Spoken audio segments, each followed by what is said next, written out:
Hi friends, ఎలా ఉన్నారు? Welcome to tech talks episode 3. ఈ వీక్ చాలా మంచి క్వశ్చన్స్ వచ్చాయి. వాటన్నింటినీ ఈ వీడియో డిస్కస్ చేద్దాం. కాకపోతే ఈ వీక్ పెద్ద వీడియోస్ నేను అప్లోడ్ చేయాల, ఒకే ఒక వీడియో అప్లోడ్ చేశా. యాక్చువల్లీ కంటెంట్ ల్యాక్ కాదు, కంటెంట్ చాలా ఉంది. కాకపోతే ఒక చిన్న పని మీద కొంచెం బిజీగా ఉన్నాను.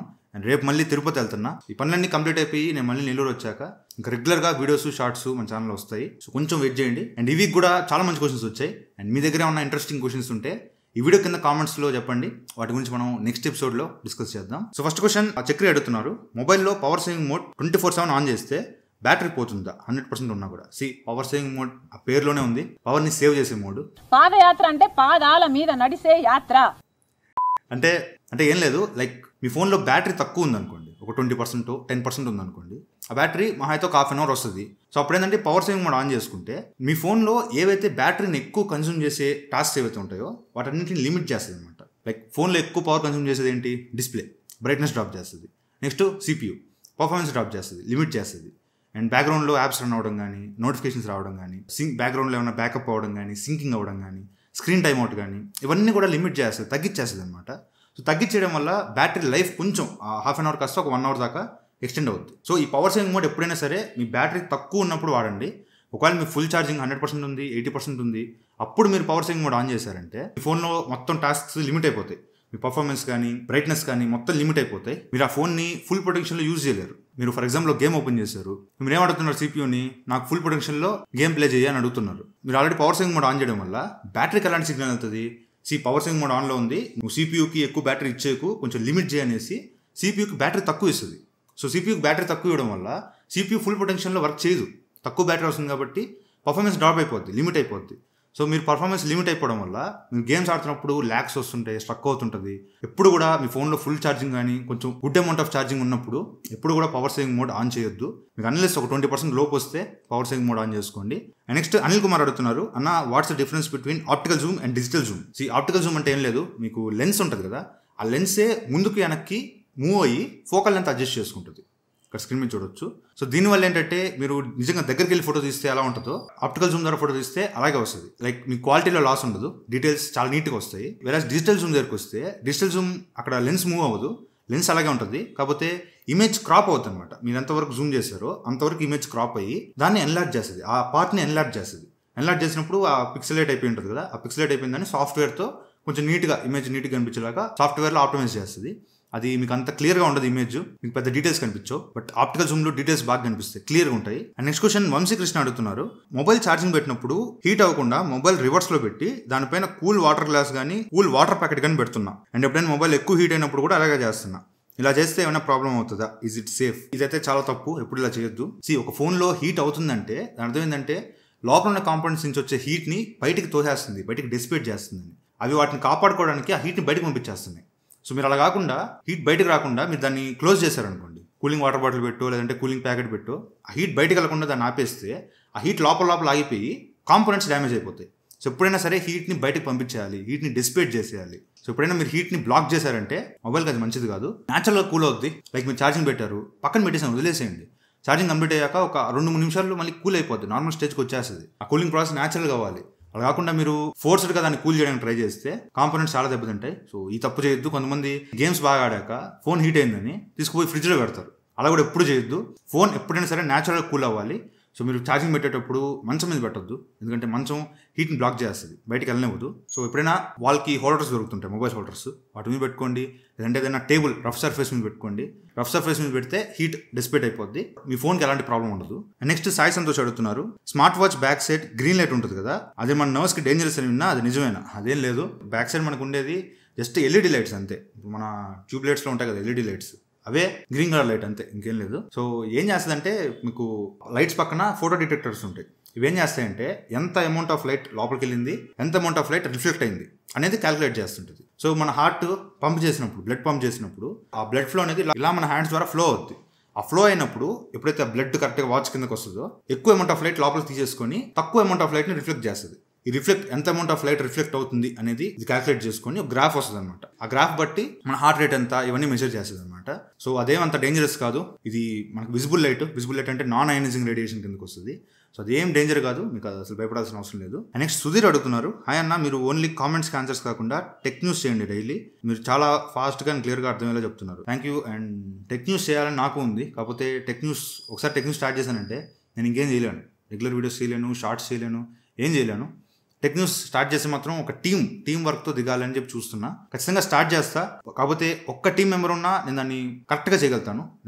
నా ఒక్కడి మీద డిపెండ్ అయితే మాత్రం ఒకరోజు వస్తుంది, ఒకరోజు ఆగిపోద్ది. సో ఆ డిస్టర్బెన్స్ రాకూడదు. టెక్ న్యూస్ స్టార్ట్ చేస్తే ఒక ఫ్లోలో డైలీ పెట్టాలి. సో కొద్దిగా వెయిట్ చేయండి, ఖచ్చితంగా టెక్ న్యూస్ మన ఛానల్లో వస్తుంది. అండ్ నెక్స్ట్ వంశీ శివకృష్ణ అడుగుతున్నారు, నా చిన్నప్పుడు OnePlus ఫోన్స్ని ఐఫోన్తో కంపేర్ చేసేవాళ్ళు, కానీ ప్రెసెంట్ టైంలో OnePlusకి అంత క్రేజ్ ఎందుకు లేదు? ఒకప్పుడు OnePlus అంటే ఫ్లాగ్షిప్ ఫీచర్స్ని బడ్జెట్లో తీసుకొచ్చేది. సో దానివల్ల వాళ్ళకి మంచి బ్రాండ్ వాల్యూ ఫామ్ అయింది. బట్ ఎప్పుడైతే OnePlus ఆక్సిజన్ ఓఎస్ బదులు కలర్ ఓఎస్ ఇంటిగ్రేట్ చేసిందో అప్పటి నుంచి దాని వాల్యూ పడిపోయింది. కలర్ ఓఎస్ అంటే మొత్తం బ్లోట్వేర్ చెదారం తీసుకొచ్చారు. అండ్ కలర్ ఓఎస్ వల్ల అప్డేట్ వచ్చిన ప్రతిసారి గ్రీన్ లైన్ ఇష్యూస్ దారుణంగా వస్తున్నాయి. సో గ్రీన్ లైన్ ఇష్యూస్ కూడా చాలా వరకు OnePlus బ్రాండ్ ఇంపాక్ట్ చేసింది. అండ్ ఇంకో మెయిన్ రీజన్ ఏంటంటే కార్లీపై OnePlus CEO OnePlus నుంచి బయటకు వచ్చేసి తను సెపరేట్గా నథింగ్ అని బ్రాండ్ పెట్టుకొని అటు వెళ్ళిపోయాడు అనమాట. ఎప్పుడైతే కార్లీపై బయటకు వచ్చాడో OnePlus వాల్యూ పూర్తిగా పడిపోయింది. ఆ తర్వాత నుంచి కార్లీపై ఎప్పుడైతే బయటకు వచ్చాడో ఆ తర్వాత నుంచి వచ్చే OnePlus ఫోన్స్ ఏవి కూడా అంత ఇంపాక్ట్ క్రియేట్ చేసే ఫోన్స్ రాలేదు. అండ్ దాంతోపాటు ఆఫ్లైన్ రిటైలర్స్ అందరూ కూడా పెద్ద ప్రాఫిట్ మార్జిన్స్ ఇవ్వట్లేదని ఆఫ్లైన్ రిటైలర్స్ అందరూ OnePlusని బ్యాన్ చేశారు. సో ఇలా చాలా ఫ్యాక్టర్స్ ఉన్నాయి, కూర్చుంటే ఇంకో వీడియో చేయొచ్చు OnePlus డౌన్ఫాల్ మీద. చాలా రీజన్స్ ఉన్నాయి. మెయిన్గా అయితే ఈ 4 రీజన్స్ వల్ల OnePlus కొంచెం దాని వాల్యూ కోల్పోయింది అనుకుంటున్నా. అండ్ ఒక చిన్న మాట, 187K సబ్స్క్రైబర్స్ క్రాస్ చేస్తాం. ఈ మంత్ ఎండ్ లోపు 190K సబ్స్క్రైబర్స్ కంప్లీట్ చేస్తే ఈ రెండు లోపు 200K అయిపోద్ది. ఒకవేళ ఇంకా సబ్స్క్రైబ్ చేయకపోతే ఛానల్లో కంటెంట్ చూడండి, మీకు యూస్ఫుల్ వర్త్ అనిపిస్తే ఛానల్ సబ్స్క్రైబ్ చేసుకోండి. 2 lakh సబ్స్క్రైబర్స్ ఫ్యామిలీలో మీరు కూడా జాయిన్ అవ్వండి. అండ్ నెక్స్ట్ సాయి చిత్ర అడుగుతున్నారు, మై క్వశ్చన్ ఈస్, ఎందుకు వివో అండ్ ఒప్పో లాంటి బ్రాండ్స్ కెమెరా మీద ఎక్కువ ఫోకస్ చేస్తాయి, versus Apple or Samsung mobiles all rounder flagship మీద ఫోకస్ చేస్తాయి including cameras? Apple and Samsung కంటే వివో అండ్ ఒప్పోలో ఫ్లాగ్షిప్ కెమెరాస్ బాగుంటాయి. ఇక్కడ యాపిల్ సామ్సంగ్ వాళ్ళు ప్రాఫిట్ మార్జిన్ ఎక్కువ వేసుకుంటారు. మీరు చాలాసార్లు చూసే ఉంటారు. యాపిల్ వాళ్ళకి ఆ ఫోన్ మ్యానుఫ్యాక్చర్ చేయడానికి వాళ్ళకి ఎంతో 30,000 40,000 నాకు సరే గుర్తులేదు, 40,000 ఏమైందంట. బట్ అమ్మడం 1,20,000 అట్లా అమ్ముతుంటారు. వాళ్ళు అంత రేట్ పెట్టినా కూడా ఒక యూజర్ ఆ ఫోన్ని కొన్నప్పుడు వాడికి అన్నీ వస్తున్నాయి, ఒక్కొక్క హోల్ ప్యాకేజ్ వస్తుంది. వాడికి కెమెరాస్ బాగుంటున్నాయి, డిస్ప్లే బాగుంటుంది, బ్యాటరీ బాగుంటుంది, పర్ఫార్మెన్స్ బాగుంటుంది, అన్నీ వస్తున్నాయి వాడికి. సామ్సంగ్ కూడా అంతే, వాళ్ళ ప్రైస్ ఎంతనే పెట్టుకోండి, వాడి ప్రాఫిట్స్ ఎంతనే వేసుకోండి. కొన్న యూజర్ సాటిస్ఫై అవుతున్నారు. అండ్ బ్రాండ్ వాల్యూ ఎక్కడ పోగొట్టుకోవాలా, సర్వీస్ దగ్గర కానీ, సేల్స్ దగ్గర కానీ, అండ్ ఈకో సిస్టమ్ బిల్డ్ చేసుకోవడం దగ్గర కానీ ప్రతి చోట పర్ఫెక్ట్ ఉన్నారు. కమింగ్ టు ఒప్పో వివో, వీళ్ళు ఆ రేంజ్ మార్కెట్ని గెయిన్ చేయాలంటే చాలా కష్టం. సో వీళ్ళు వేరే దారి ఎంచుకున్నారు. వాళ్ళు ఎంచుకున్న దారి ఏంటంటే ఆఫ్లైన్ సెల్లింగ్. మీకు ఒప్పో వివో ఫోన్స్ ఎక్కువ ఆఫ్లైన్ అమ్ముతుంటారు. సో అక్కడ ఏం చేస్తారంటే వీళ్ళు, ఒక కస్టమరు, సరే మీరే అనుకోండి, మీరు ఒక ఆఫ్లైన్ స్టోర్కి వెళ్ళారు, మీరు ఒక ఫోన్ చూశారు. ఆ ఫోన్లో మీరు ఫస్ట్ ఇంప్రెషన్ మీరు ఏం చూస్తారు? ఆ ఫోన్లో మీరు మహా అయితే డిజైన్ చూస్తారు, బ్యాక్ సైడ్ ఎలా ఉంది డిజైన్ చూస్తారు. డిజైన్లో ఒప్పో వివో ఫోన్స్ చాలా బాగుంటాయి. అండ్ నెక్స్ట్ ఏం చేస్తారు, ఫోన్ ఆన్ చేస్తారు, ఇట్లా డిస్ప్లే చూస్తారు, డిస్ప్లే కూడా బాగానే ఉంటాయి. అండ్ ఒకసారి కెమెరా ఓపెన్ చేస్తారు. కెమెరా ఓపెన్ చేసినప్పుడు షోరూంలో అసలు మీకు DSLR కూడా పనికిరాదనే రేంజ్లో కనిపిస్తుంది. ఫస్ట్ ఇంప్రెషన్ ఇవే, పైన పటారం లోన లటారం అంటారు కదా, ఆ ఫార్ములా ఫాలో అవుతున్నారు. కెమెరా అండ్ డిజైన్ వీటి మీద ఎక్కువ ఫోకస్ చేస్తారు. పర్ఫార్మెన్స్ చూసుకుంటే అసలు మీకు మరీ 10,000 12,000 దొరికే ప్రాసెసర్ని ఎత్తుకొచ్చి 40,000 50,000 అమ్ముతుంటారు. దారుణం అనమాట. పర్ఫార్మెన్స్ గురించి తెలిసినోడు కూడా ఆ ఫోన్ కొండు. అండ్ కెమెరా సైడ్కి వస్తే Vivo Jain partnership and Oppo హెసల్బెట్ పార్ట్నర్షిప్తో వచ్చి కెమెరా ఫోన్స్ తీసుకొస్తుంటాయి. సో అక్కడ మెయిన్ కెమెరాస్ అక్కడ ఏముండదు అనమాట. మీరు అంత పెట్టినా కూడా మీ కెమెరాస్ తప్పితే ఏం కనిపించు. అఫ్ కోర్స్ కెమెరాస్ చాలా బాగుంటాయి. వివో ఒప్పోలో ఫ్లాగ్షిప్ ఫోన్స్లో కెమెరాస్ చాలా బాగుంటాయి. ఒక ఫోన్లో కెమెరా ఒకటే కాదు కదా, అన్నీ బాగుంటాయని అది ఒక ఫోన్. నేను అంత పెట్టినప్పుడు Oppo Vivo only cameras offer చేస్తున్నాయి. పర్ఫార్మెన్స్ అస్సలు బాగోదు, బాగా డౌన్గ్రేడ్ చేస్తారు పర్ఫార్మెన్స్లో. సో నా సజెషన్, యాపిల్ సామ్సంగ్లో కూడా కెమెరాస్ చాలా బాగుంటాయి. మీరు అటు వెళ్ళిపోవడం మేలు, ఒప్పో వివో మాక్సిమం అవాయిడ్ చేయడం మంచిదని నా ఫీలింగ్. నెక్స్ట్ అక్కి అడుగుతున్నారు, ultrasonic finger print and optical finger print difference ఏంటి బ్రో? ఆప్టికల్ ఫింగర్ ప్రింట్ అంటే మనకి ఎక్కడైతే ఫింగర్ ప్రింట్ ఇస్తామో అక్కడ ఒక లైట్ ఎమిట్ అవుతుంది అనమాట. ఒక లైట్ వచ్చి కింద కెమెరా ఉంటుంది. ఆ కెమెరాతో మన ఫింగర్కి ఒక ఫోటో తీసుకుంటుంది. మనం ఎప్పుడైతే మళ్ళీ ఫింగర్ ప్రింట్ ఇస్తామో మళ్ళీ ఇంకో ఫోటో తీసుకొని ఫస్ట్ మనం రిజిస్టర్ చేసుకుంటాం కదా, అప్పుడు తీసుకున్న ఫోటోకి ఇప్పుడున్న ఫోటోకి మ్యాచ్ చేస్తుంది అనమాట. ఒకవేళ యాక్యురేట్గా మ్యాచ్ అయిందంటే అన్లాక్ చేస్తుంది. ఇది సింపుల్ ఒక 2D ఇమేజ్ తీసుకుంటుంది, ఒక ఫోటో తీసుకుంటుంది అంతే. సో మీ ఫింగర్ ప్రింట్స్ దగ్గర ఉన్నాయనుకోండి, సింపుల్గా ఏదైనా ఫేక్ బొమ్మ మీద ఆ ఫింగర్ ప్రింట్స్ తయారు చేసి దాంతో మీ ఫోన్ అన్లాక్ చేసేయచ్చు. అదేం పెద్ద కష్టం కాదు. అండ్ ఆప్టికల్ ఫింగర్ ప్రింట్స్ అంత సేఫ్ కూడా కాదు. Coming to ultrasonic finger prints, ఇవి చాలా సెక్యూర్ అనమాట. మన ఫింగర్స్లో రిడ్జెస్ అని వ్యాలీస్ అని మీకు అప్ అండ్ డౌన్స్ ఉంటాయి. మన ఫింగర్ ప్రింట్స్లో చాలా అప్ అండ్ డౌన్స్ ఉంటాయి. సో ఇవన్నీ యూనిక్గా ఉంటాయి అనమాట. ఒకరికున్న రిడ్జెస్, ఒకరికున్న వ్యాలీస్ ఇంకొకరికి ఉండవు అనమాట. ఇవంతా డిఫరెంట్ ప్యాటర్న్లో ఉంటుంది. సో ఈ అల్ట్రాసోనిక్ ఫింగర్ ప్రింట్ ఏం చేస్తుందంటే, మన ఫింగర్ పెట్టగానే కింద నుంచి అల్ట్రాసోనిక్ సౌండ్స్ రిలీజ్ చేస్తుంది. ఆ సౌండ్ ఏం చేస్తుంది అంటే మన ఫింగర్కి టచ్ అయ్యి మళ్ళీ రిఫ్లెక్ట్ అవుద్ది. సో ఈ సెన్సార్ ఏం చేస్తుంది అంటే ఆ రిఫ్లెక్ట్ అయిన వేవ్స్ని క్యాలిక్యులేట్ చేస్తుంది. సో ఎక్కడెక్కడ వేవ్స్ ఫాస్ట్గా వస్తున్నాయి, ఎక్కడెక్కడ స్లోగా వస్తున్నాయి అని చూసుకొని దాన్ని బట్టి ఒక 3D ఇమేజ్ని ఫామ్ చేసుకుంటుంది. మనం ఎప్పుడైతే ఫింగర్ ప్రింట్ ఇస్తామో మళ్ళీ సౌండ్ వేవ్స్ పంపిస్తుంది, వెరిఫై చేసుకుంటుంది, అన్లాక్ చేస్తుంది. ఇది చాలా సెక్యూర్ మెథడ్ అనమాట. ఒకవేళ ఏదైనా డెడ్ బాడీ ఫింగర్ తీసుకొచ్చి పెట్టినా కూడా పనిచేయదు. అల్ట్రాసోనిక్ ఫింగర్ ప్రింట్ సెన్సార్ని చీట్ చేయడానికి కూడా లేదు. మీరు ఒక ఫేక్ ఫింగర్ ప్రింట్ తీసుకొచ్చి పెట్టినా అన్లాక్ అవ్వదు. So most secure ultrasonic finger prints. Optical అంత సెక్యూర్ కాదు, బట్ మోస్ట్ ఆఫ్ ది బడ్జెట్లో వచ్చే ఫోన్స్ అన్నింటిలో కూడా మనకి ఆప్టికల్ ఫింగర్ ప్రింట్ సెన్సార్ ఉంటుంది. అండ్ యూనివర్సల్ బాయ్ అడుగుతున్నారు, tell me about price match policy in Croma store. Croma స్టోర్లో ప్రైస్ మ్యాచ్ పాలసీ అంటే ఏం లేదు. ఈ మౌస్ ఉంది, ఈ మౌస్ నాకు అమెజాన్లో 500 దొరుకుతుంది. సో నేను స్టోర్కి వెళ్ళాను, క్రోమా స్టోర్కి. అక్కడ వాళ్ళు 700 చెప్తున్నారు. సో నేను అమెజాన్ ఓపెన్ చేసి చూడండి ఇది అమెజాన్లో 500కి అమ్ముతున్నారు అంటే వీళ్ళు ప్రైస్ మ్యాచ్ చేస్తారు. ఓకే అమెజాన్లో 500 కదా, మేము కూడా 500కి ఇస్తామని వీళ్ళు 500కి ఇచ్చేస్తారు అనమాట. అది ప్రైస్ మ్యాచ్ పాలసీ. కాకపోతే రూల్ ఏంటంటే ఇది ఓన్లీ అమెజాన్ వర్తిస్తుంది. అది కూడా అమెజాన్ ఫుల్ఫిల్డ్ ప్రొడక్ట్స్ మాత్రమే. ఎవడు పడితే ఆడు సెల్లర్ అకౌంట్ క్రియేట్ చేసి పెడితే కుదరదు. ఓన్లీ అమెజాన్ ఫుల్ఫిల్డ్ ప్రొడక్ట్స్కి మాత్రమే. లేకపోతే క్రోమా వెబ్ స్టోర్ ఉంటుంది, అఫీషియల్ క్రోమా స్టోర్ ఉంటుంది, వాటిలో ప్రైజెస్కి మ్యాచ్ చేస్తారు తప్ప ఏది పడితే అది మ్యాచ్ చేయరు. అండ్ ఇది కూడా నేను కస్టమర్ కేర్కి కాల్ చేశాను ఒకసారి, వాళ్ళు ఏమన్నారు ఉండండి ఒకసారి. ప్రైస్ మ్యాచ్ పాలసీ అంటే ప్రజెంట్ అయితే ఆపేస్తున్నారు సార్, కానీ ఉంటుంది.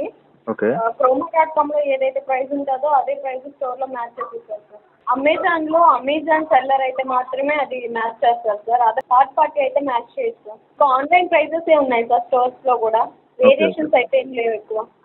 100 to 100 సార్ వేరియేషన్. సో వీళ్ళు ఏమంటున్నారంటే క్రోమాలో ప్రస్తుతానికి ఆ ప్రైస్ మ్యాచ్ పాలసీ స్టాప్ చేశారంట. కాకపోతే ఆన్లైన్ ప్రైస్కి అమ్ముతున్నాం, మీరు వచ్చి చూడండి సార్, మా అయితే ఒక 200-300 తేడా ఉంటుంది, సేమ్ ప్రైస్కి అమ్ముతున్నాం అని చెప్తున్నారు. ఒకసారి మీరు వెళ్ళండి, మీరు క్రోమా స్టోర్కి వెళ్ళి చూడండి, మరీ ప్రైస్ డిఫరెన్స్ ఉంటే అడగండి. ఇలా ప్రైస్ మ్యాచ్ పాలసీ ఉంది కదా చూడండి అని అడగండి. ఒకవేళ ఇస్తే ఇచ్చినట్టు కొన్ని స్టోర్స్లో ఇస్తున్నారంట, కొన్ని స్టోర్స్లో ఇవ్వట్లా. అది జస్ట్ 3-4 months బ్యాక్ ఆపేశారంట దీన్ని, అంతకుముందు అంతా ఉండింది. ఒకసారి మీ దగ్గర ఉన్న క్రోమా స్టోర్కి వెళ్ళి ఒకసారి కనుక్కుంటే మంచిది. నాకైతే ఈ మాట చెప్పారు. సివి ఆరం క్వశ్చన్స్ అయితే ఈ వీడియో మీకు నచ్చింది అనుకుంటున్నా. అండ్ ఈ వీడియో మీకు నచ్చితే లైక్ చేయండి, షేర్ చేయండి, కామెంట్ చేయండి, ఛానల్ సబ్స్క్రైబ్ చేసుకుని మాత్రం మర్చిపోకండి. Thank you friends watching. Bye, Jai Hind.